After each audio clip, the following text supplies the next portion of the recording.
Ya con ustedes, los moderadores de Encuentro con Cristo y los Hermanos. Buenas noches, hermanos. Nos encontramos en WKBM San Juan de Puerto Rico, Radio Paz AM 810.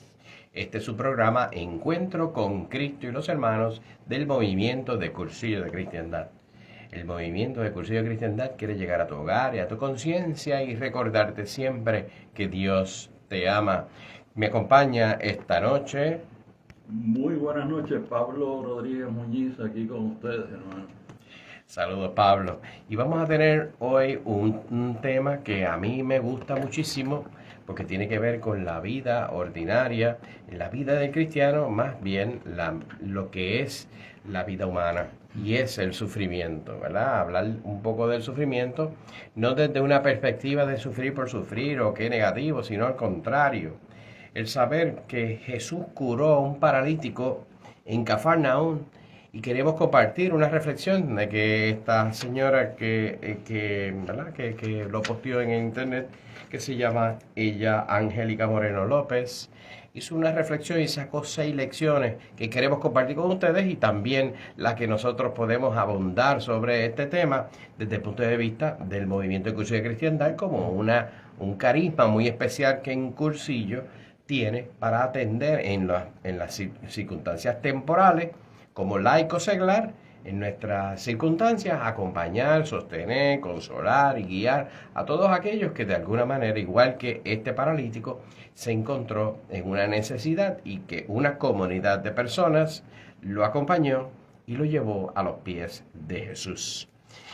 Y sabemos que este relato del paralítico ante Jesús lo recoge tanto 3 de los 4 evangelistas, Marcos, Lucas y Mateo.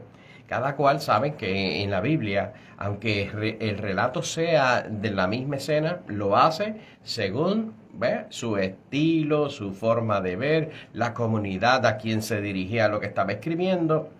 Y en este caso nosotros vamos a tomar esta historia y lo vamos a resumir, ¿verdad?, en contexto de lo que queremos llevar, y es que había este hombre paralítico y fue llevado por un grupo de personas que van a un sitio donde se encuentra Jesús, y Jesús está allí y hay un tropel de gente. Y en ese revolú de gente que estaba reunida para escuchar a Jesús, llegan ellos con una camilla con un paralítico. Y estos hombres no se quedan así de brazos cruzados, sino que se las ingenian para hacer un boquete en el techo y subir esa camilla con ese hombre y bajarla, descolgarlo, hasta llevarlo a los pies de Jesús. Un drama un poquito, ¿verdad? Si lo fuéramos a visualizar esa escena, es un obstáculo tremendo, y ellos, por la fe que los movía, es decir, por la confianza en saber que Dios podía hacer algo por él, porque querían y se esforzaban no por ellos, sino por aquel que necesitaba, hacen lo que sea, el obstáculo que se le enfrenta, superarlo, con muchísimo esfuerzo, llevarlo ahí. Qué bonita esa escena, porque cuando lo llevan a donde Jesús le dice: tus pecados te son perdonados.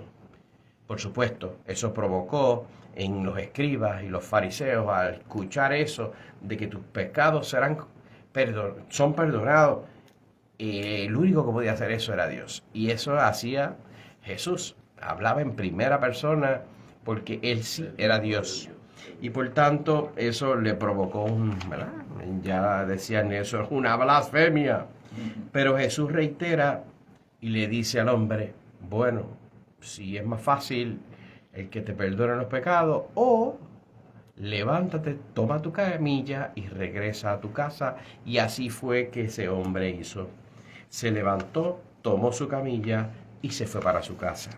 Y todos los demás quedaron asombrados, porque sí conocían que ese hombre era paralítico, que era un acontecimiento nunca antes visto, de cómo alguien con esa plena confianza y autoridad decirle: levántate, toma tu camilla y arranca para tu casa. Así mismo nos dirá el Señor a cada uno de nosotros por todas aquellas parálisis que por medio del pecado nos deja igual.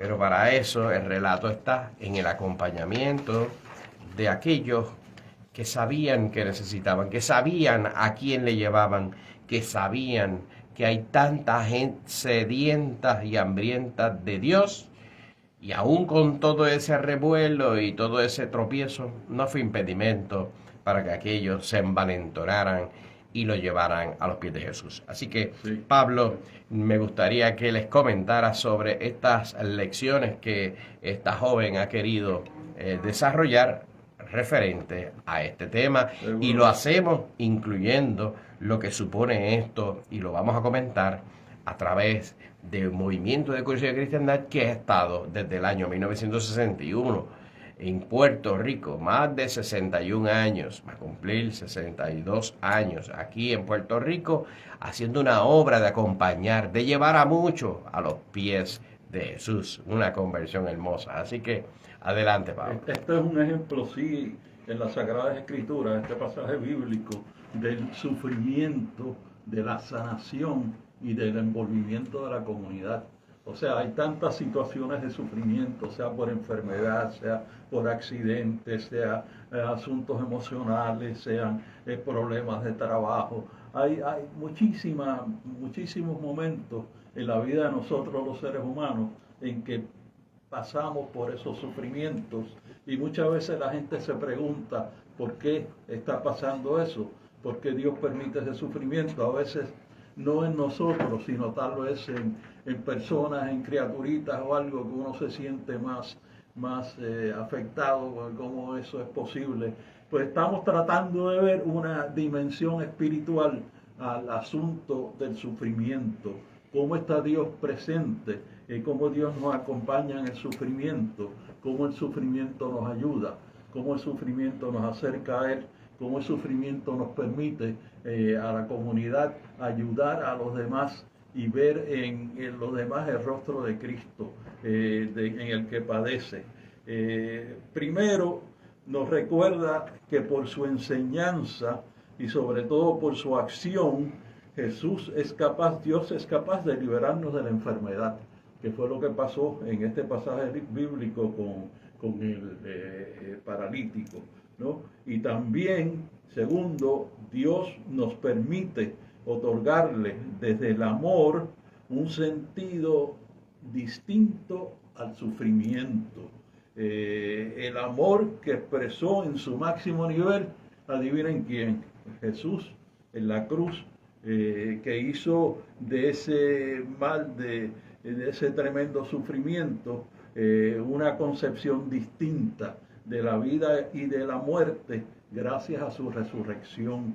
La resurrección, la glorificación del Señor nos trae toda esa dimensión, la redención, la salvación a través de ese tremendo sufrimiento. Y además la palabra nos ofrece una concepción distinta de la vida y de la muerte, gracias, como ya dije, a su resurrección. Nos convoca este evangelio y nos prepara para desarrollar una fe madura, el sufrimiento que nos permita afrontar la enfermedad con valentía y esperanza. O sea que un desarrollo espiritual no es solamente algo que se queda en la materia, sino es ver cómo nos afecta y cómo la usamos para nuestro bien espiritual y para el bien de los demás, cómo los demás se envuelven en esta acción de ayudar a los demás en enfermedad. Estaba oyendo un poquito de Ignacio Larrañaga, el padre Ignacio Larrañaga, y estaba diciendo de cómo podemos hacer amigos de tantas situaciones que no son adversas. Y decía él, por ejemplo, si hay alguien que escucha su voz y la consideras horrible y eso te molesta, pues esa voz se viene convirtiendo, o quizás hasta la persona, en tu enemiga. Dice, si tienes unas manos que encuentras feísimas y eso te molesta, pues eso te va convirtiendo, las manos se te pueden hacer tus enemigas, pero en la aceptación, en ver eso como parte de ti, de tu entorno, no permitas que esas cosas, en la medida que sea posible, sean tus enemigos. Igual podemos hacer con la enfermedad, ¿no? verla como nuestra amiga, como una manera de acercarnos al Señor, una manera de desarrollar nuestra espiritualidad. No es fácil, pero como siempre decimos, con la oración y con la entrega a Dios, que es el que lo puede todo, pues tratamos de que eso sea así, de que sea un instrumento para nuestra salvación y para la salvación de los demás, que los podemos ayudar también. Al ellos ayudarnos y a nosotros permitirles que nos ayuden, pues es algo que nos ayuda a nosotros. Siempre se recuerda de que no es sufrir por sufrir, ¿verdad? San Juan Pablo II hablaba sobre eso, ¿verdad? Que fue develado en Jesucristo la humanidad misma. Él develó al hombre mismo. Y le dio un sentido al sufrimiento y a la luz de la cruz, ¿verdad? Donde que sirva de remedio eficaz para alcanzar la vida eterna. Eso es lo que uno puede compartir con aquel que sufre, aquel que está en una enfermedad. Mira que todo esto no sea sufrir por sufrir, que sirva de remedio eficaz para alcanzar la vida eterna. A veces uno puede hacer una analogía, una comparación. A veces uno tiene, por decir, una enfermedad que a personas le da apendicitis. Y cuando uno tiene ese órgano que es un apéndice, no sirve para nada, pero está ahí, pero si se inflama hay que operarlo. Y la manera de operarlo es sacarlo y volver otra vez. Y fíjense que es una afección que está algo interno. Y mira la comparación. La comparación es que para poder sanar algo que está interno, se requiere coger alguna parte que está sana ¿verdad? Y romperla. Y hacer una incisión en la piel. Pero aunque a eso estaba sano y se le tuvo que hacer una incisión para hacer una operación, sirvió de remedio eficaz ¿para qué? Para sanar algo que estaba más adentro. Se removió aquel órgano que ya no estaba funcionando, que estaba inflamado y que causaba dolor y angustia. Que aunque temporalmente sirvió una cosa sana, rajarla, hacer una incisión, eso después sanó. Y sanó desde adentro hacia afuera. A veces debemos de ver, a veces, y lo he visto en testimonios de tantas personas, de mi familia, conocidos y amigos, donde una enfermedad, un asunto donde antes estaba sano y ahora está enfermo, le sirvió de remedio eficaz para sanar algo más adentro, sanar su alma. Y por eso la segunda lección, y inclusive la cristiandad, ¿verdad? Nos plantea en cómo el acompañamiento entre uno y el otro, el sostener la fe uno al otro, el de orar uno por el otro y tener ese sentido de que sufre. Qué alegría, ¿verdad? De saber que solo uno no va, sino va acompañado. Por eso la segunda lección es el de instrumento para acercar al enfermo a Dios. Sí. Demuestra la acción de la comunidad, en el sentido de que dice, vinieron a traerle, como tú mencionaste, lo llevaron entre 4, o sea, y lo bajaron, ¿no? Hasta donde estaba, como también dijiste. Ahí está envuelta la comunidad que está pendiente de él, que quieren ayudarlo. Y dice que, pues, que la realidad es que la enfermedad no debería ser una situación que atravesemos en soledad. Estamos para ayudar al prójimo. Y tanto quien la padece como el entorno que los rodea están llamados a ser ocasión para el amor. O sea, el propio enfermo y los que están a su alrededor, que también sufren por él. Quien vive o lo cuida, al paciente puede acompañarlo, escucharlo, consolarlo, compartir y ofrecer atención con calidez humana. Quien vive la enfermedad puede permitir que otros lo asistan y descubrir en él que puedan descubrir en él el rostro de Jesús. Abrieron el techo, destecharon. Como tú dijiste, Juan Carlos, pues muchas veces no es algo fácil, son obstáculos que ellos tuvieron que remover para poder llevar al paralítico a donde Jesús, bajarlo hasta donde estaba Jesús para su sanación. Dice que ayudemos a quitar todo obstáculo que no le permita al enfermo recibir la palabra de Dios, descubrir su presencia y su luz en medio de la oscuridad. ¿Por qué medio podemos hacer eso? Pues podemos acercarlo a los sacramentos de sacramentos de la reconciliación, a la Eucaristía y la unción de los enfermos. Dice que ayudemos también a aclarar concepciones erradas sobre los sacramentos. Por ejemplo, el sacramento de la unción de los enfermos, que antes se le conocía como la extrema unción, pues no es un sacramento de muerte, no es un sacramento de renovación, de sanación espiritual, y en muchos casos ha sido también de sanación física, ¿no? Y hasta emocional. O sea que la unción de los enfermos no es solamente para casos de muerte. Nosotros los hemos recibido en varias ocasiones, en distintas circunstancias, y es algo que verdaderamente ayuda. Yo he visto personas que han mejorado mucho en muchos aspectos luego de recibir el Santísimo Sacramento de la unción. Pues estos son algunas de las formas en que podemos remover los obstáculos que impiden que el enfermo, quizás por lo mal que lo está pasando, quite esos bloqueos de acercamiento que no le permiten acercarse a Dios, a su luz sanadora, que es sanadora en muchos aspectos, en muchas formas. Y dice que también pues debemos prepararnos para eso, como ellos se tuvieron que preparar removiendo el techo, y que si nos podemos preparar en el aspecto psicológico, bíblico, hasta de salud, de manera que podamos tener un impacto positivo sobre el enfermo, podamos generar empatía y solidaridad, no solamente con el enfermo en sí, sino también con los que están a su alrededor, porque no podemos ir tampoco, ¿no?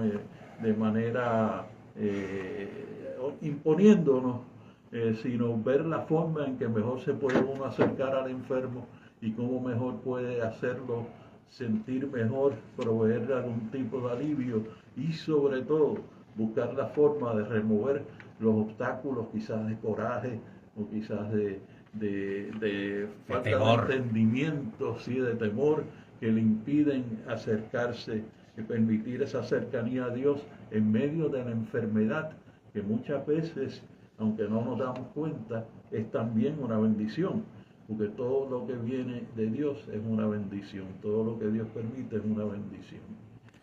Y es así porque es un llamado. La vocación es una palabra que usamos mucho y a veces la referimos solamente en un asunto religioso, un llamado a la vida, una vocación religiosa. Sí, no. Toda la vida Dios nos llama y nos llama desde la vida hasta nuestro fin de nuestra vida. Nos pedirá nuestra alma. Pero fíjense que cuando decimos una vocación es un llamado especial de Dios. Siempre es un llamado en todas las circunstancias, y una de ellas es esa. Nos pide desde que nacemos, nuestra juventud, de niño, y nos enamoramos, y sigue llamándonos para ser tal vez esposo, de esposo padre, de padre nieto, y por ahí le va a seguir pidiendo a uno la juventud, y llegará un momento dado que nos pedirá hasta la vida misma, ¿verdad? Y todos vivimos para prepararnos para eso.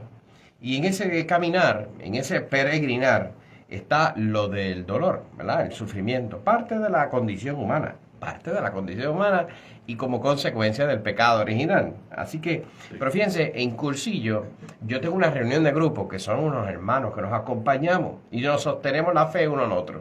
Y cada vez que yo escucho este relato, siempre me acuerdo de la reunión de grupo, porque es un grupo de hombres que no estamos tan vinculados y nos llevamos de tal manera, y esa empatía entre uno y el otro y querer el bien del otro en todas las circunstancias. Hay circunstancias que son muy alegres y hay otras que no son tan fáciles. Muertes familiares, problemas, falta de trabajo, situaciones, lo que sea.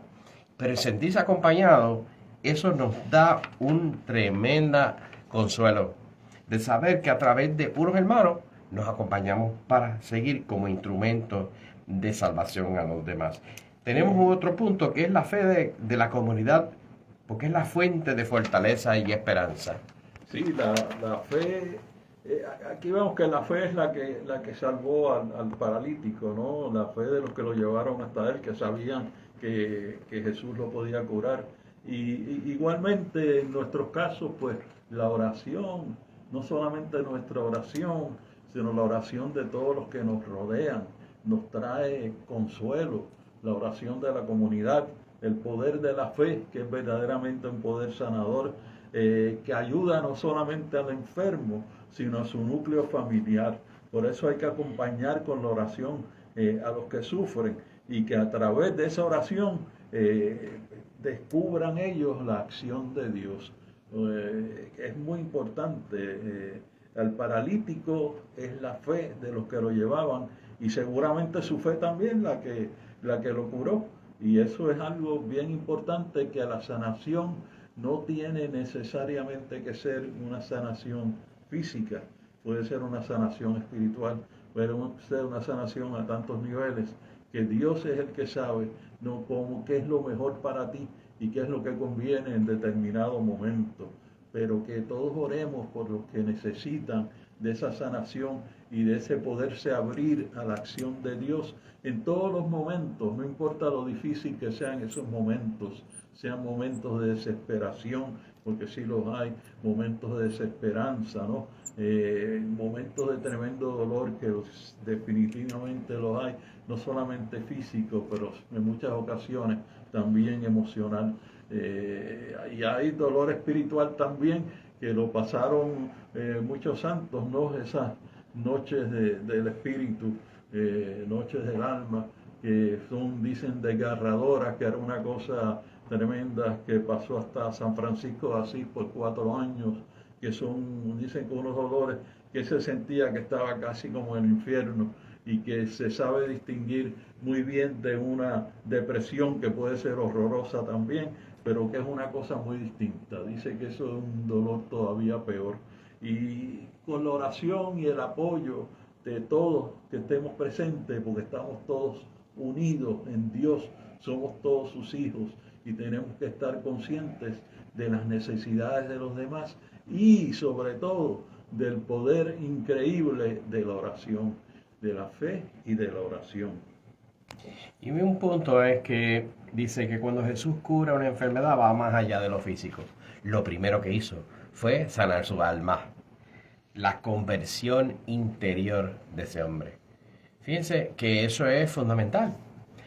Yo conozco personas que aún una enfermedad, de un cuñado, una persona conocida, bien amada, varios ejemplos, donde aún así su enfermedad provocó varias cosas. Primero, la conversión interior. Estaba grave, pero es así, el milagro está en esa conversión de esa persona. No lo sanó necesariamente de lo físico, porque lo más importante es el alma. El remedio eficaz para alcanzar la vida eterna, lo dije ahorita. Pero fíjense que lo que más impresionó fue como no solamente la conversión interna de él, sino puso a rezar a toda la familia, a todo el entorno. Que a lo mejor si no por esa situación no buscaban de Dios, pues empezó a buscar la gente de Dios. Ahí es la otra obra.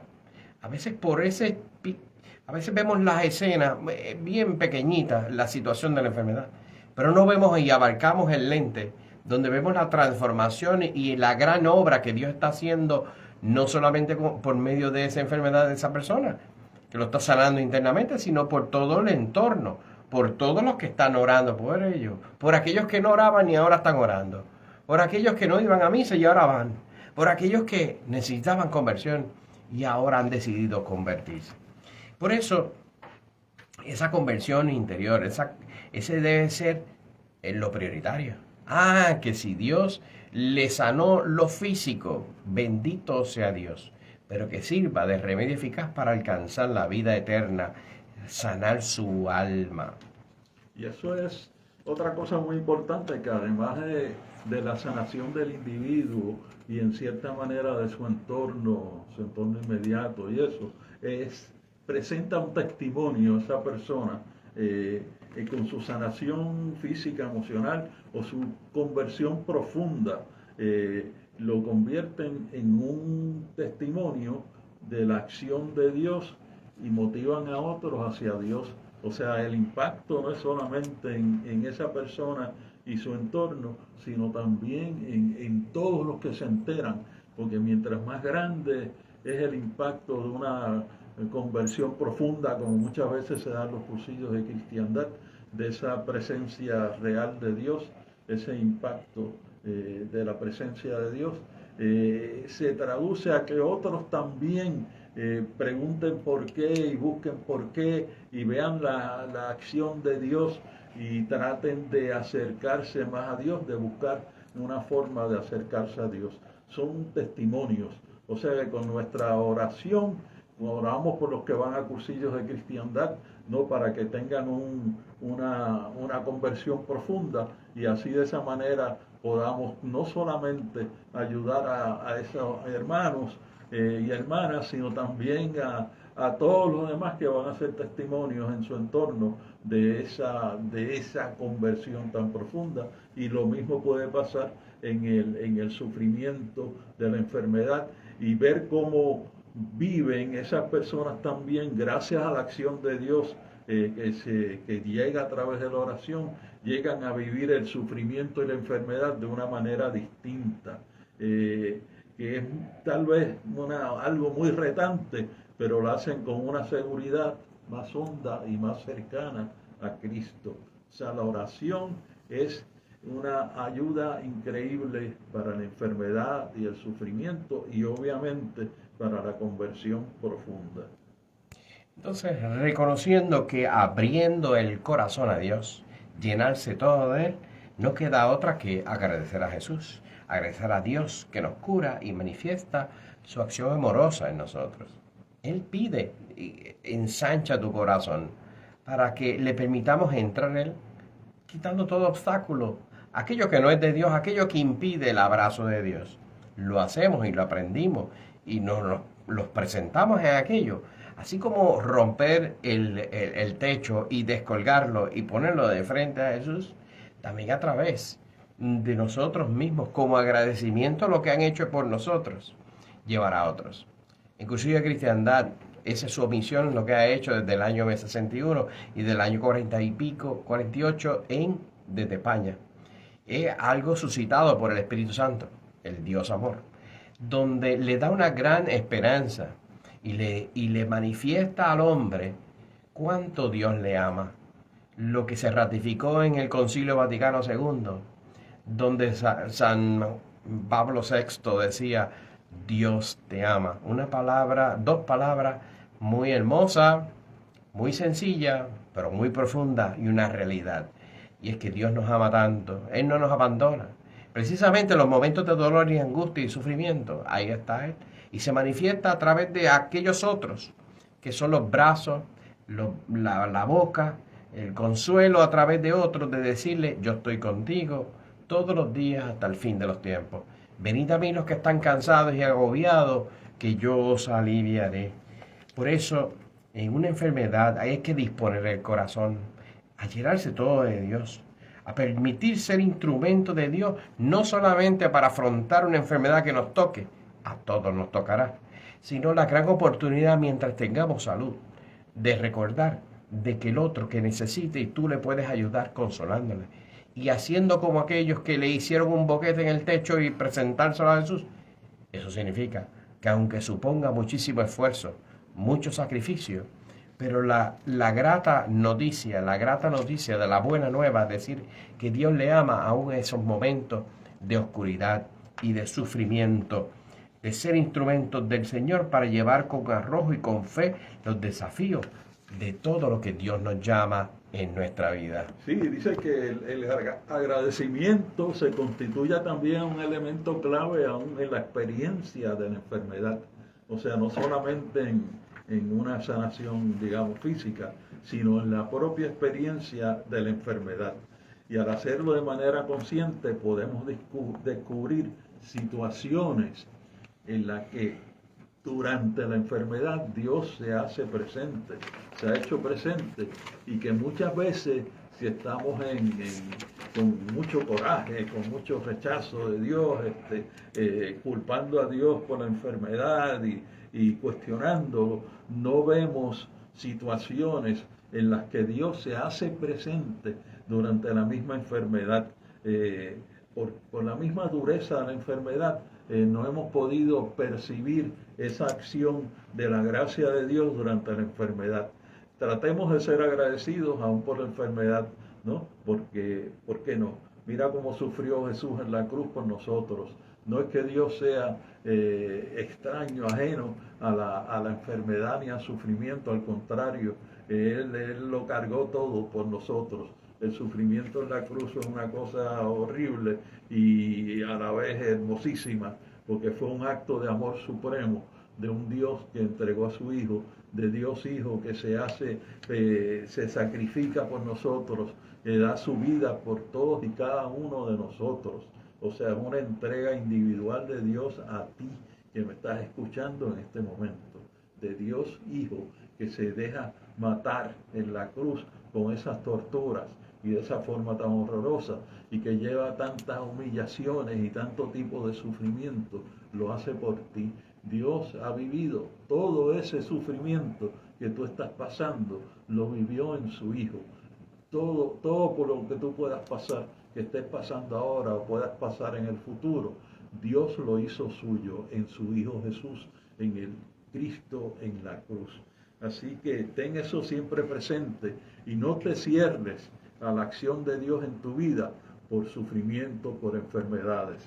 Ábrete siempre al Señor. Por eso le invitamos. Tenemos cursillos de mujeres, comienzan mañana, del 22 al 25 de junio, cursillo de mujeres. También tenemos cursillos de hombres la semana que viene, del 29 de junio al 2 de julio. Para mayor información, a través del secretariado al 787-789-7596 o a través de la página de internet cursillospr.com. Como decimos en Cursillo, Cristo y yo, mayoría aplastante. Hasta la semana que viene, Dios me lo bendiga. Muy a todos. buenas noches. Buenas noches.